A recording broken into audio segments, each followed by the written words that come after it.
मेरे अजीज़ अहमदों अस्सलाम वालेकुम। मेरा नाम उमर है और आज आप लोगों के लिए थोड़ी सी एक डिफरेंट वीडियो इस तरह से है कि हमने कुछ साल पहले, तकरीबन 2 साल पहले, एक वीडियो की थी जिसमें हमने डिफरेंट बजट्स के ऊपर बात की थी कि इतने बजट में कौन सी गाड़ी लेनी चाहिए है। अब 2 साल के अंदर प्राइसेस बहुत चेंज हो गई हैं, बहुत सारे नए एंट्रेंट्स आ गए हैं। तो आप में से काफ़ी लोगों के मैं कमेंट्स देख रहा था जो चाह रहे थे कि मैं इस तरह की एक नई वीडियो करूं और आप लोगों के साथ नए दोबारा से शेयर करूं कि आज की प्राइसेस के अंदर what would it be like. तो हम इसको एक 10 लाख से करोड़ रुपए के बजट में आज बात करते हैं। अगर ज़्यादा लंबी वीडियो होगी तो फिर 2 वीडियोस में इसको तोड़ के 2 हिस्सों में बना लेंगे। और नई और यूज दोनों गाड़ियों में मैं बात करूंगा कि अगर मैं प्रैक्टिकलिटी को दिमाग में रखते हुए गाड़ी खरीद रहा हूँ तो नई गाड़ी कौन सी लूंगा, और अगर मैं इस्तेमाल शुदा गाड़ी लूँ तो कौन सी लूंगा। 10 लाख रुपए से अगर हम शुरू करते हैं तो 10 लाख रुपए के बजट में कोई ब्रांड न्यू गाड़ी नहीं आती है। यूज गाड़ी के अगर अंदर हम आ जाते हैं तो अब चूंकि जिस तरह से प्राइसेस जा रही हैं और जिस तरह प्राइसेस जा चुकी हैं, मेरे हिसाब से अगर मैं ले रहा हूँ तो शायद मेरे को 2005-6 वाली सिविक जो EXI मिलेगी, VTI भी नहीं मिलेगी 10 लाख रुपए के बजट में। कुछ 2004-5 की ईगल आई जिसको सिविक बुलाते हैं, वो अगर मुझे कोई 4-5 की मिलेगी या कोई 3-4 मॉडल की मिलेगी VTI जो उससे पहले कैटाइज वाली होती थी, तो that would be a car जो 10 लाख रुपए के बजट में मैं देख रहा हूँगा। कुछ ऑप्शन मैंने देखे कि अभी भी अवेलेबल हैं इस प्राइस में। फिर अगर हम आ जाते हैं 15 लाख रुपए के बजट में, तो 15 लाख रुपए में आपके पास ब्रांड न्यू गाड़ी के अंदर सिर्फ और सिर्फ इस वक्त आती है सुजुकी ऑल्टो जो लोकल वाली है।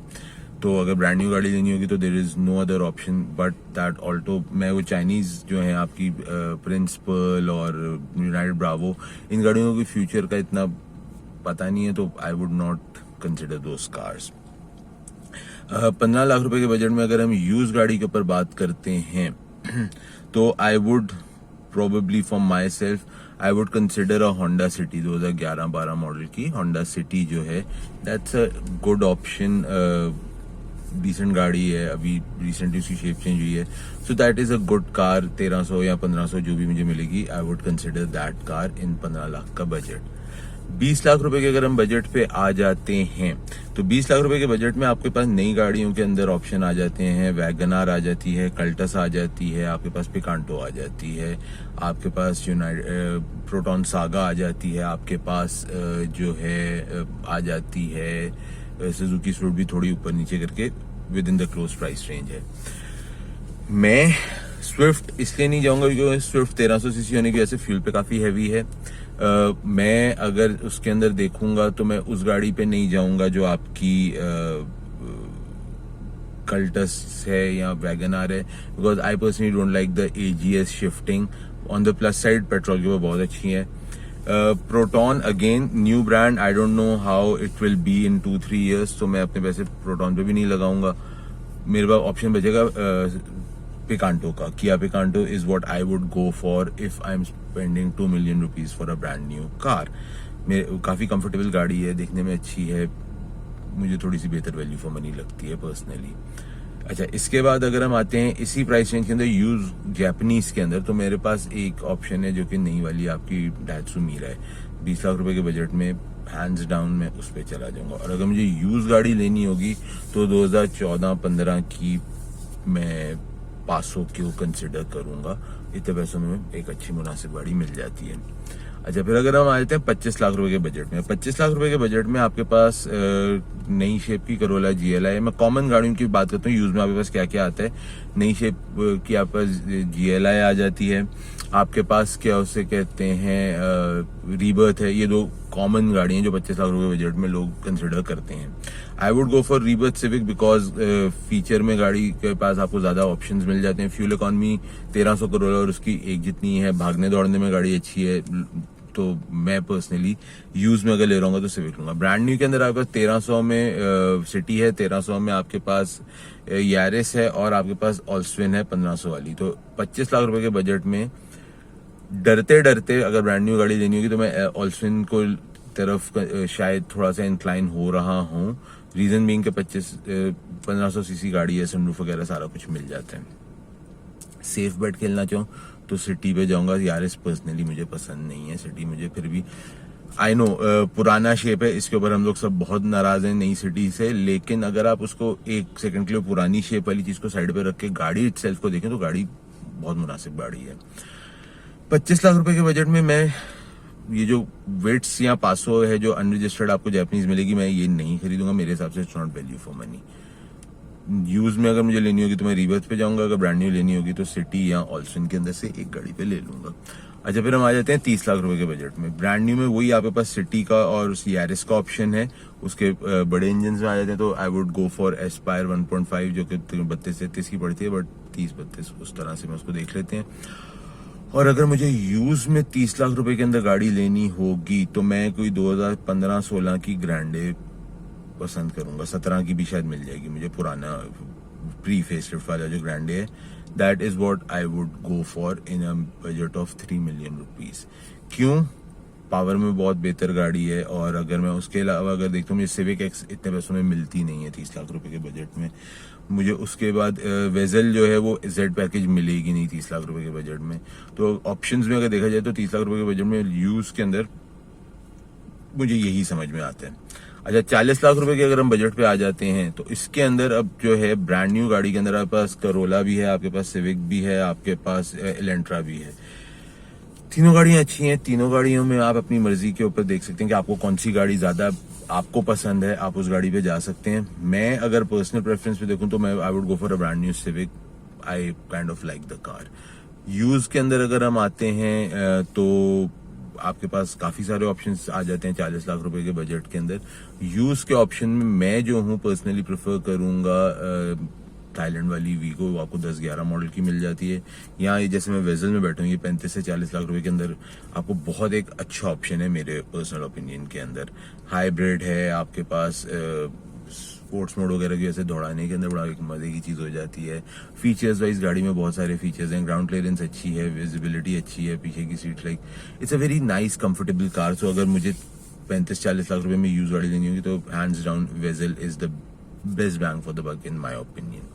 अच्छा, अब अगर हम आ जाते हैं 50 लाख की रेंज के अंदर। अब इसके अंदर मैं 50 लाख की रेंज में आप लोगों से जो है ना सारी क्रॉसओवर गाड़ियों के ऊपर बात कर लेते हैं, क्योंकि क्रॉसओवर्स का ही उसमें एक सब लोगों की इंक्लिनेशन होती है। 50 लाख रुपए के बजट में आपको अनरजिस्टर्ड वेजल भी मिलती है। जिस तरह की गाड़ी में बैठा हूँ, ये अगर मेरी गाड़ी तक 43,800 किलोमीटर चली हुई गाड़ी है। और अगर आप क्या कहते हैं अनरजिस्टर्ड जाते हैं तो 2016 की 40-45 हजार चली हुई अनरजिस्टर्ड गाड़ी भी आपको 50 लाख रुपए के बजट में मिलती है, 4550 के दरमियान में। मेरे हिसाब से that's not value for money. Reason being, जब वो 35-40 लाख रुपए में वही चीज मिल रही है तो आप वो चीज 10 लाख रुपए ऊपर में क्यों खर्चेंगे? मॉडल भी वही है 15-16 का, और गाड़ी के अंदर ऑप्शंस भी वही है, माइलेज भी वही है। सिर्फ फर्क ये है कि ये जो है मेरी गाड़ी जो है 15 मॉडल है तो 15 में ही इंपोर्ट हुई थी और पिछले 7 साल से पाकिस्तान में चली हुई है। वो गाड़ी जो होगी वो पिछले 4-5-6 साल से गाड़ी पाकिस्तान में चली, वो गाड़ी को 5-6 साल से जापान में चली हुई होगी। तो फर्क मुझे कोई इतना नहीं फील होता कि मैं उस पर वेजल को कंसिडर करूं। बाकी सारी क्रॉसओवर्स पे देखते हैं तो I would not go for Glory और I would not go for MG, because दोनों चाइनीज ब्रांड्स हैं। मुझे नहीं पता कि कल को उन ब्रांड्स की क्या स्टैंडिंग होगी। प्रोटॉन पे आ जाते हैं। नया ब्रांड है, I have heard really good things about the car, but I am not too sure. फिर बच जाते हैं टूसॉन और स्पोर्टेज। टूसॉन, स्पोर्टेज दोनों गाड़ियां बहुत अच्छी हैं, but personally I prefer Sportage. And Sportage के अंदर अगर मैं जाऊंगा तो I would go for the front wheel drive rather than the all wheel drive, because front wheel वाली जो गाड़ी है उसके अंदर आपको it's much better in terms of power and fuel economy.